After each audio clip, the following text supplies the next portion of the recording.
c'est comme si j'avais perdu un ami.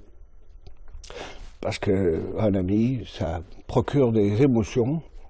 Et pour moi, m'a apporté de très grandes émotions.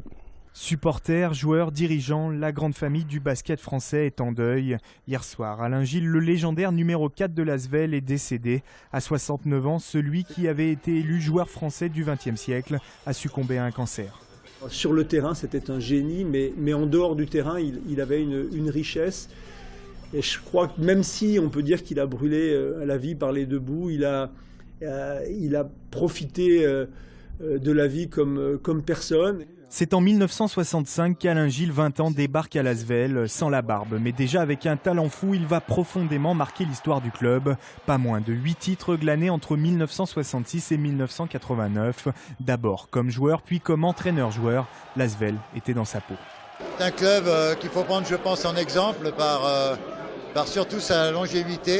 Ça fait 60 ans, c'est pas rien. Toujours au plus haut niveau.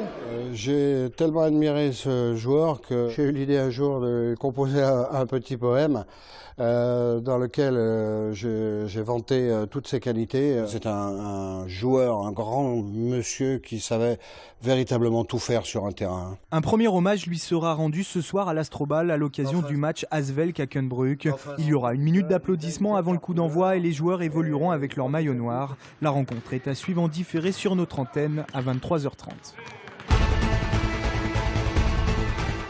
Bienvenue à bord du TER Rhône-Alpes.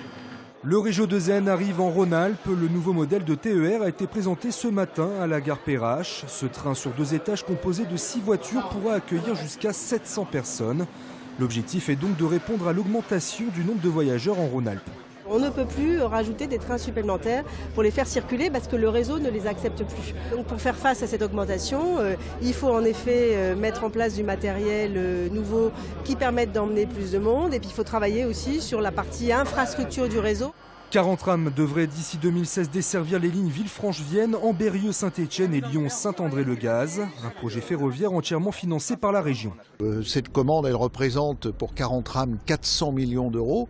400 millions d'euros comparé au budget de la région en matière d'investissement chaque année, c'est 600 millions. Pourtant, le Régio de Zen ne fait pas l'unanimité. En cause, certains nouveaux équipements de vidéoprotection qui, selon les syndicats, pourraient mettre à mal la sécurité des personnels et des usagers. C'est du matériel qui est prévu par le biais de caméras pour organiser la conduite en agent seul, c'est-à-dire sans contrôleur à bord du train. Toutes les tâches du contrôleur se reportent sur le conducteur, y compris pendant sa période de phase de conduite, ce qui est extrêmement dangereux. Le Régio de Zen fera son premier voyage demain, départ de Lyon-Perrache à 6h24, direction Vienne. Depuis ce matin, on a déjà récolté 3 cartons entiers de jouets. Voilà, et ces jouets seront au profit de l'association Emmaüs. À l'approche de Noël, Emmaüs organise une collecte de jouets neufs ou d'occasion dans plusieurs grandes surfaces de l'agglomération. L'association se chargera de les trier ou de les nettoyer pour en faire profiter des familles en difficulté. La collecte commencée aujourd'hui se poursuivra samedi, notamment dans les magasins Carrefour de la Pardieu, Vénissieux ou Vaux-en-Velin. Après la confluence l'année dernière, c'est la place des terreaux qui accueillera ce soir à Lyon la grande soirée festive des jeunes viticulteurs pour la sortie du Beaujolais nouveau. Coup d'envoi à 19h avec un spectacle d'art de la rue, puis à 23h45, les tonneaux seront roulés au cours du traditionnel défilé avant la mise en perce aux 12 coups de minuit. La couverture du livre est vraiment très spéciale parce que vous voyez que c'est un petit nounours, un vrai petit nounours avec des vrais faux poils. Le pouvoir des gentils, c'est le titre du nouveau livre du Lyonnais Franck Martin. Selon ce chef d'entreprise, la gentillesse est aujourd'hui une vertu stratégique. Quand on a choisi le titre Le pouvoir des gentils, c'était un titre entre guillemets volontairement provocateur parce que la gentillesse a en elle-même un cadeau merveilleux qui est qu'elle est contagieuse. Et c'est pas un pouvoir sur l'autre, c'est pas un pouvoir qui soumet l'autre, c'est au contraire un pouvoir qui permet d'ouvrir les autres comme une fleur. C'est-à-dire que quand vous êtes gentil, en général, la seule chose qui se passe en face, c'est comme je dis, c'est contagieux.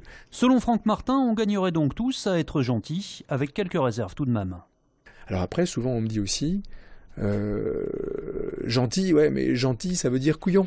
Et moi je dis non, gentil mais pas con, surtout gentil mais pas con. Entre autres, dans ces comportements de gentillesse que je décris, qui permettent de créer cette relation de confiance, il y a cette notion de bienveillance, de respect, d'attitude compassionnelle, de gratuité, de don, etc. Mais il y a aussi 2 points qui sont essentiels, qui sont 1, le fait d'être déterminé, et 2, le fait de poser un cadre. Le pouvoir des gentils est publié aux éditions Erol.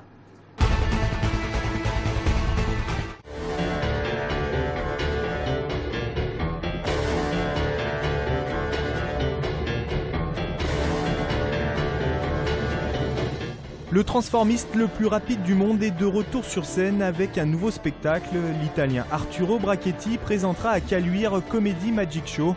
Et contrairement à ses habitudes, il ne sera pas seul mais accompagné de 6 artistes pour un spectacle mêlant magie et humour.